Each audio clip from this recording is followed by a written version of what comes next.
A proposed dam across the Lee Valley, high above the Tasman District's Waimea Plain, has progressed to final approval stage. The success of the project to date is a result of impressive community cooperation. Apart from a contribution from the Sustainable Farming Fund, the majority of the $2 million raised for the work has come from water users and landowners through a council-managed levy. My interest in water really stems from the fact that we are a water-dependent business. Everything we do is about irrigation, which is really about controlling the climate. So the need for reliable water is essential. Back in about the year 2000, 2001, we had a significant drought, and what happened was that the lower reaches of the Appleby River, or the Waimea River at the Appleby Bridge, actually went dry. Because a lot of people travel over that bridge every day on their way to work, a lot of urban folk, people are saying, well, this ain't right. And farmers were saying, well, this ain't right either, and especially when we're in a situation where we are being rationed and it's not working. So we had a public meeting locally, and we formed a committee, the purpose of which was to solve the acute water shortage on the Waimea Plains. The result is a proposed site, but a huge amount of work has gone into finding that proposed site and making sure that it's robust. We've had to cover a lot of different parts of the project, which from water demand, looking at land use and potential land use change, looking at the amount of land available, and also looking for future water demand. What we've done is taken a 100-year time frame, and we've said we want to solve this problem for 100 years. So we've looked at the future land use. We've also had to look at all the environmental flows and requirements, ecological surveys.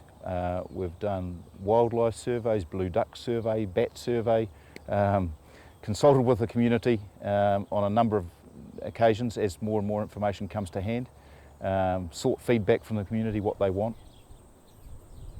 I think there are now 4 dairy farms left on the Waimea Plains. So unlike Canterbury, where land use changes into dairying, here it's actually out of dairying into more intensive land uses and more high value land uses. And I think that'll happen a lot more as water becomes more reliable through these sort of schemes and more expensive.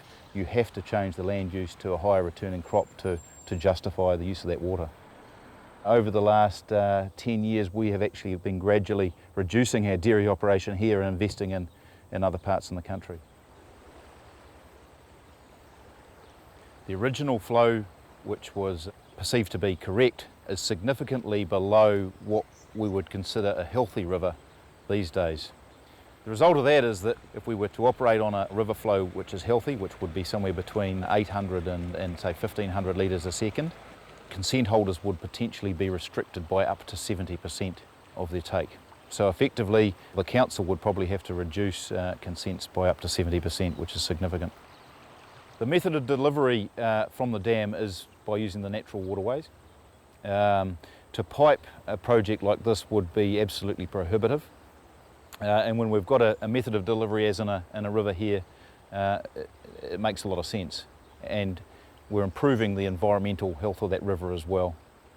We've got a large urban population that live nearby.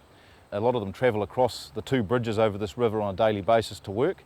They see the river, they swim in the river, they kayak and fish in the river, and everyone wants a healthy river at the end. Small hydro component has been allowed for in the design. It would be remiss of us not to include it. Whilst that's not the real purpose of the dam, because we are releasing water on a regular basis, it would be stupid not to put it through a turbine. We're in a power and energy short area, so we may as well use that generation to offset part of the cost of the project. The council has a need to provide irrigation for production on the Waimea Plains, as well as water for a growing population. The Waimea River forms a significant part of the Waimea Plains, and the community uses of it are many and varied.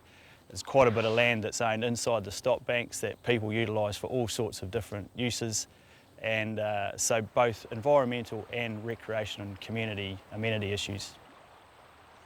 The costs are certainly significant. It comes down to some extent to weighing up the cost of not doing something, and those are considerably greater than the cost of trying to address the issues.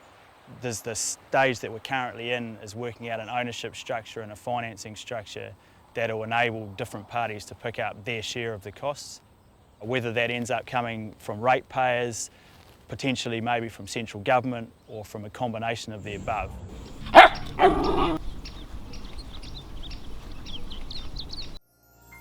This program was made with funding from New Zealand On Air.